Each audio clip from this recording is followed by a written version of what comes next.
Ay, nabutas. Yan, nabutas ko. Tapos yun.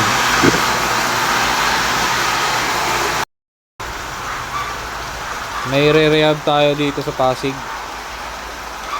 Yan, binabanlawan na yung mga payables, oh.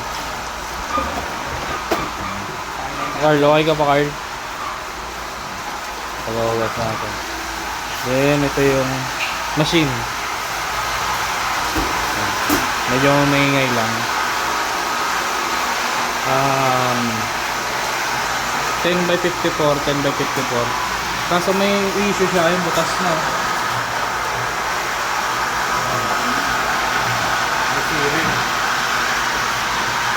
Kasi yung LPS hindi nakaset ng tama. Ano ito? So dapat yung range niya sa 1 pababa. Ayun, dapat sa 1, mga 1.5 hanggang 2. I-adjust nyo yan. Dito nyo lang i-adjust.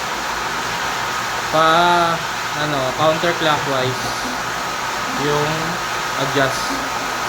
May makikita naman kayo dyan plus. Ayaw ko lang kung kita dito. May nakalagay dyan plus. So ganun nyo lang siya i-adjust. Pupunta nyo sa 1.5 bar.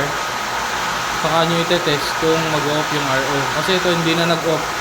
Ayusin na lang natin ito mamaya. Kaya nabutas yung FRP tank.